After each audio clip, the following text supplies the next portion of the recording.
जय हिंद दोस्तों, कैसे हैं आप लोग। आपका स्वागत है हमारे YouTube चैनल में। आज हम बात करते हैं एंशिएंट हिस्ट्री के पार्ट 7 की।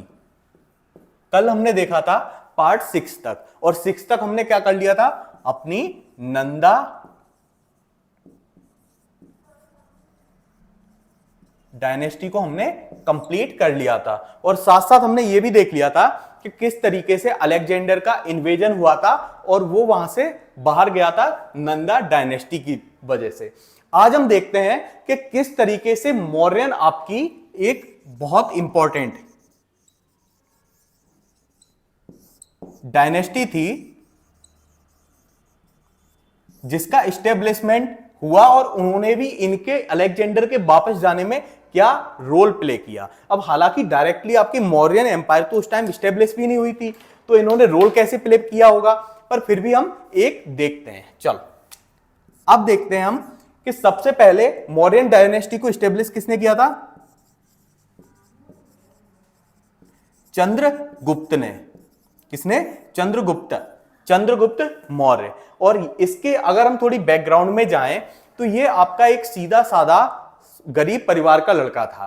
तो जब हमने पिछले स्टोरी में आपको बताया था कि जो धनानंद था उसने चाणक्य, या जिसे हम कौटिल्य कहते हैं या विष्णुगुप्त भी कहते हैं, उसके बाल पकड़ के उसको बाहर फिकवा दिया था। और तब आपके कौटिल्य या चाणक्य ने क्या आपकी कसम खाई थी कि जब तक मैं तुम्हें हटा के किसी एक योग्य और अच्छे शासक को, रूलर को तुम्हारी जगह ना बैठा दूं, मैं अपने बाल नहीं बांधूंगा। तो उसी के सर्च में जब आपके आचार्य चाणक्य गए तो उन्होंने देखा कि इस बच्चे में, यानी कि किसमें, चंद्रगुप्त मौर्य में वो सारी क्वालिटीज हैं जो आपका उन्हें चाहिए। तो वो इसे बचपन में ही अपने साथ ले गए और उसे पर्सनली ट्रेंड किया हर तरीके से, चाहे वो पॉलिटिकली हो, चाहे वो आपके आर्मी के बेस पे हो, हर तरीके से इसने उन्हें आपका क्या किया, ट्रेंड किया। और इनके साथ साथ अब उन्हें पता था कि एंशिएंट टाइम में, आज का टाइम तो है नहीं कि आपने एक रील डाली और फेमस हो गए, या आपने कुछ एक भड़काऊ भाषण दिया आप फेमस हो गए। उस टाइम में तो सीधा सा था, आप कुछ भी करो, अगर आपके पास पावर्स हैं तो ही आप रूलर हो। तो चाणक्य ने क्या किया कि धीरे धीरे एक आर्मी बनाना स्टार्ट कर दी। अब आर्मी का सेंस ऐसा नहीं कि 1 लाख सैनिक, 50,000 सैनिक, नहीं। जैसे शुरू में उसने 200-250 सैनिकों को क्या किया कि प्रशिक्षण दिया, आफ्टर दैट वो बढ़ाता गया धीरे धीरे। इस तरीके से उस पे एक ठीक ठाक आर्मी इकट्ठी हो गई। जब ठीक ठाक आर्मी इकट्ठी हुई तो यहां क्या हुआ कि अलेक्जेंडर का आपका इन्वेजन हुआ। अलेक्जेंडर का इन्वेजन हुआ। तो आपको अगर मैं बताऊं, पहले क्या होता था, जैसे मान के चलिए कोई राजा है, अब हम अलेक्जेंडर का ही एग्जांपल लेते हैं। वो आपका 50,000 सोल्जर्स के साथ उसने मैसेडोनिया छोड़ा था। मैसेडोनिया वो जगह है जहां इसका जन्म हुआ था और जहां का ये राजा था, ठीक है। उसने मैसेडोनिया छोड़ा। अब क्या वो 50,000 के 50,000 बचे होंगे? पर्शिया में बैटल हुआ जो उस टाइम की सबसे बड़ी सिविलाइजेशन थी, और भी कई सारे आपके पोरस के साथ कई सारे लड़ाइयां हुई। तो क्या वो 50,000 के ही 50,000 बचे होंगे, या फिर जो मर गए, अगर मान के चलिए इनके पास 5,000 बचे, 45,000 अगर इनके डेथ हो गए, तो क्या ये 5,000 सोल्जर्स के साथ ही आगे लड़ाई लड़ेंगे? तो नहीं। तो ये पहले के राजा महाराजा क्या करते थे कि नई भर्तियां खोलते थे। कैसे? कि उसी तरीके से आपका अलेक्जेंडर ने जब पोरस के साथ लड़ाई की तो उसकी सेना में काफी कमी आ गई। तो उसको पूरा करने के लिए उसने क्या किया कि नए आपके सोल्जर्स की भर्ती ओपन कर दी, भर्ती प्रोसेस ओपन कर दी। तो वहां आपके जो ये चाणक्य थे, इन्होंने चंद्रगुप्त मौर्य के साथ अपने कुछ सैनिक उसमें अंदर क्या किए कि पहुंचा दिए, जो कि अलेक्जेंडर की सेना में जाके मिल गए। अब अगर आपको मैं बताऊं कि हमारे इंडिया में आपने सुना है ना एस्ट्रोलॉजी, सबसे पहले एस्ट्रोलॉजी कहां से आई? ग्रीक से, यही यूनानियों से आई। आपका सबसे पहले जो गुप्तचर होते हैं ना, गुप्तचर, वो भी आपके ग्रीक से ही आए। तो कहने का मतलब यह है कि जो आज की डेट में हम देखते हैं ना, ज्योतिषी शास्त्र, मतलब इन चीजों को ज्यादा मानते हैं ना, तो ये सब चीजें हमने यूनान से ही एडॉप्ट की थी। तो ये लोग उसे बहुत ज्यादा मानते थे, मतलब जो होता है ना एक सगुन अपशगुन, इस तरीके से चीजें। तो चंद्रगुप्त मौर्य ने बड़ी ही चतुराई से चाणक्य के हेल्प से क्या किया कि इनके आपके जो खाने के होते हैं ना, जहां बहुत सारी ग्रेनरीज होती हैं, जहां इनके लिए खाना रखा रहता है, उसमें बीमारी वाले चूहे छुड़वाए, आपके बीमारी वाले चूहे। तो बीमारी वाले चूहे वो उन ग्रेन्स को खाते तो वो ग्रेन्स खराब हो जाते, और देन जब उन्हें आपके सोल्जर्स खाते तो वो क्या हो जाते, बीमार हो जाते। तो अब बाद में जब एक वो हुआ कि ऐसा हम सबके साथ क्यों हो रहा है, तो उन्होंने कहा किसी एक पंडित को बुलाओ। तो अब उस टाइम पे पंडित कौन आया, आपका चाणक्य, यही विष्णुगुप्त, इसे इंडिया का पहला ज्योतिषी बताया जाता है, ठीक है, चाणक्य।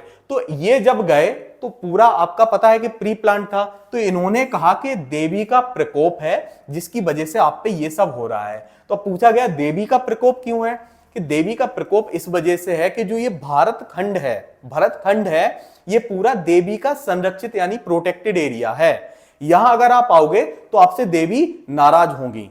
तो एक ये कारण कि एक जो होता है ना कि अगर आप कहीं गए हो, अब आपको 9 साल हो गई, आप हजारों लोग एक साथ हो, और बीच में अगर लोकल मैं वहां आ जाऊं और मैं आपसे कहूं कि आप लोगों को अपने मम्मी पापा की याद नहीं आती, अपने दोस्तों की याद नहीं आती, भाई बहन की याद नहीं आती, तो कहीं ना कहीं आपके मन में क्या होगा, एक बहुत, जिसे हम कह सकते हैं कि दुख होगा या बहुत पेन होगा, मतलब कुछ भी आप डेफिनेशन दे लो, उस तरीके की चीज होगी, जिसके बाद आप क्या करोगे कि उतावले हो जाओगे कि नहीं मुझे तो घर जाना है।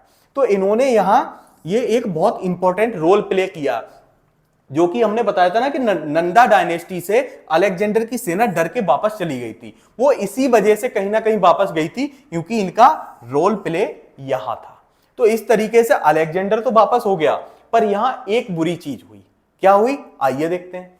तो अब बुरी चीज क्या हुई यहां, कि जैसे कि होता है ना कि अगर कोई एक पर्टिकुलर इंसान कोई चीज अचीव कर लेता है तो उसे थोड़ा ईगो हो जाता है, यानी अहंकार हो जाता है।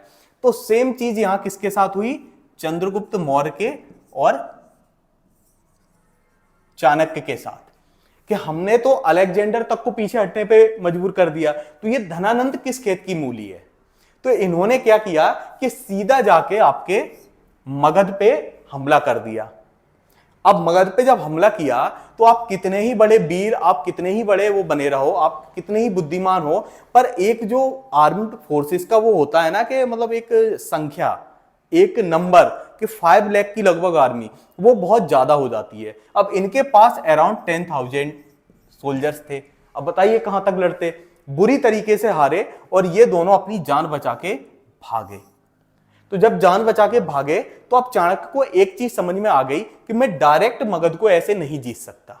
मतलब यहां एक, अगर हम चाणक्य नीति की बात करते हैं तो चाणक्य ने एक बात कही है कि आपका एक पराठा होता है ना, पराठा, तो आपको पता है ऐसा होता है, ठीक है, अगर वो गरम गरम हो और आप बीच में से तोड़ के खाना चाहो तो आप कभी नहीं खा सकते, लेकिन वहीं आप अगर बगल बगल से उसको हल्का हल्का सा तोड़ के खाइए ना, तो वो धीरे धीरे धीरे धीरे क्या होता जाता है, कम होता जाता है और आप इजीली खा लेते हो। तो चाणक्य ने कहा कि आपका जो ये मगध एम्पायर है, ये जस्ट लाइक एक पराठा या खिचड़ी है, कि हम इसे बीच से नहीं खा सकते, हमें इसे बाहर से ही क्या करना पड़ेगा, हल्के हल्के से काटना पड़ेगा। तो इसी प्रोसेस में आपके चाणक्य और चंद्रगुप्त मौर्य जुड़ गए। कई जो इनकी डायनेस्टी थी, छोटे छोटे किंगडम थे, उन्हें इन्होंने क्या किया कि पैसे देके अपना बनाया, कुछ को डरा के, कुछ को जीत लिया, और ऐसे ऐसे करके ये श्रिंक करते गए, और यहां ये अपनी आर्मी को एक्सपेंड भी करते गए। और जब तक ये एक्सपेंड ना हो जाए, लास्ट में आके इन्होंने क्या किया कि 6 लाख की आर्मी स्टेब्लिश की, और इसमें सबसे ज्यादा आपका रोल प्ले किया चाणक्य ने। चाणक्य ने कैसे रोल प्ले किया, तो इसमें बताया जाता है कि आपके जो ये चाणक्य थे, ये साधु का रूप रख के जगह जगह गए, और इन्होंने कहा कि आपके जो चंद्रगुप्त मौर्य हैं, ये एक तरीके से ईश्वर की छाया है, या आपके मतलब जो हम कहते हैं ना एक अलग ही मैन, जो नॉर्मल मैन नहीं होता, डिवाइन मैन है, और उन्हें आपके गॉड ने ही भेजा है, ठीक है, तो आप लोग उनकी हेल्प करिए। तो इस चक्कर में क्या हुआ कि इनके साथ कई सारे युवा जुड़ते गए। अब लेकिन यहां एक चीज और हमें सीखने को मिलती है कि ये जो 6 लाख की आर्मी इकट्ठी की थी, अब आपके जो चाणक्य थे वो जानते थे कि केवल आर्मी को ट्रेंड करना चीज अलग होता है और बैटल फील्ड में परफॉर्म करना चीज अलग होता है। वो प्रेशर ही अलग रहता है कि नहीं रहता। आप में से बहुत से लोग क्रिकेट देखते होंगे, तो आपके डोमेस्टिक वगैरह में अच्छा परफॉर्म करने वाली खिलाड़ी जब इंटरनेशनल में पहुंचते हैं ना, तो वो प्रेशर ही अलग होता है, और शुरुआत के 5-10 मैच तो वो प्रेशर ही हैंडल नहीं कर पाते हैं। ठीक है, तो अब जानते थे, अब कहीं ऐसा ना हो कि हम इन्हें लेके बैटल फील्ड में जाएं और फिर वो ये प्रेशर ही नहीं झेल पाए। तो आपके चाणक्य ने क्या किया कि जैसे इन्हें कई सारे पार्ट में डिवाइड कर लिया, मान लीजिए 20-20 हजार के इनके ग्रुप बनाए और कहा कि आप इस किंगडम पे हमला करिए छोटे मोटे पे। तो इन्होंने यहां हमला किया, यहां ये बैटल फील्ड में लड़े। मतलब धीरे धीरे, कहने का मतलब ये है कि इन्हें धीरे धीरे बैटल में एंगेज करके उन्होंने इन्हें क्या किया कि आपको बैटल के लिए तैयार किया। हालांकि बैटल हुआ नहीं। आपको धनानंद को फिर इन्होंने कैसे हटाया कि चाणक्य ने समझा कि हम 6 लाख की आर्मी धनानंद पे बर्बाद क्यों करें। तो इन्होंने जनता में जाके धनानंद के खिलाफ भाषण देने शुरू किए, जिससे कि जनता आपकी क्या हो गई, धनानंद से परेशान हो गई और तख्ता पलट करके आपका चंद्रगुप्त मौर्य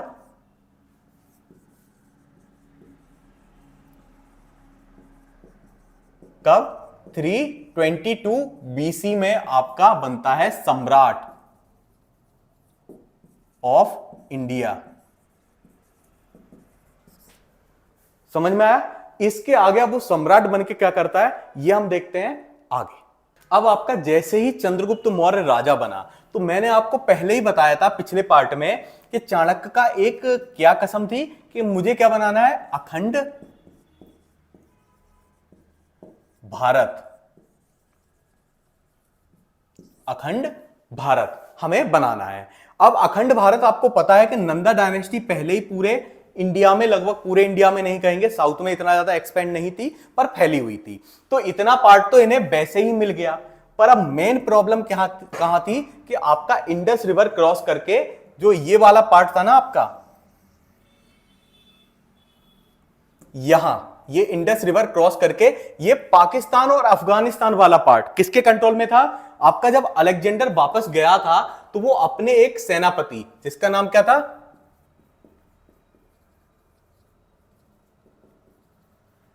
सेल्यूकस निकेटर, उसके ऊपर छोड़ के गया था कि आपको ये पूरा देखना है। तो अब सबसे मेन दिक्कत यहां थी आपकी। तो इसके बाद आपका चंद्रगुप्त मौर्य और चाणक्य ने मिलकर क्या किया कि इस पे किया हमला और इसे हरा दिया, और इससे पूरा आपका ईरान तक का पार्ट अपने कंट्रोल में कर लिया, जिससे बना अखंड भारत।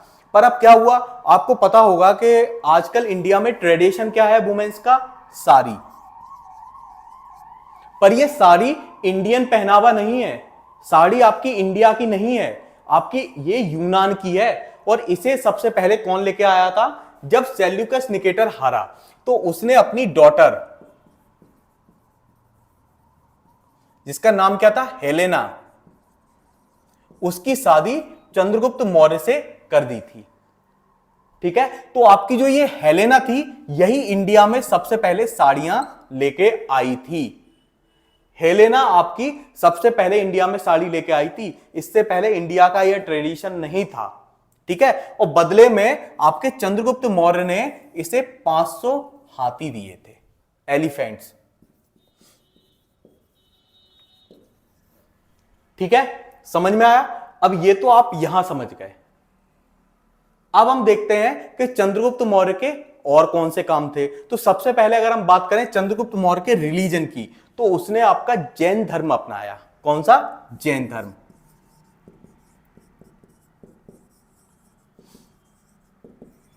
और इसे जैन धर्म की दीक्षा किसने दी,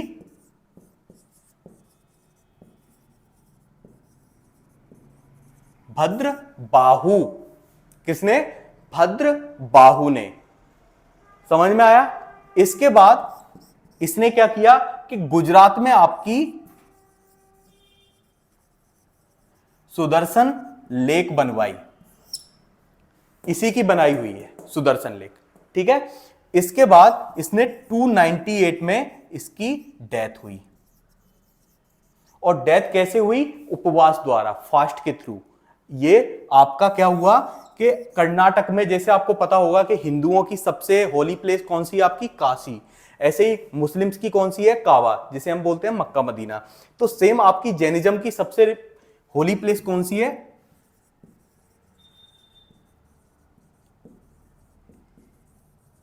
हाँ, श्रवण बेल गोला, और ये कहां है, कर्नाटका में। कर्नाटका में आपका श्रवण बेल गोला है। वहीं इसने उपवास के थ्रू अपनी क्या की थी कि सोल को एक तरीके से कहा जाए तो सबमिट कर दिया था। और इसी के टाइम पे आपका यही जैन धर्म में जो दो पार्ट है ना, श्वेतांबर एंड दिगंबर, इन दो पार्ट में डिवाइड हुआ था। कैसे डिवाइड हुआ था ये हम देखते हैं कल, इसके आगे हम करते हैं अगले पार्ट में। तब तक के लिए बाय और बहुत बहुत धन्यवाद।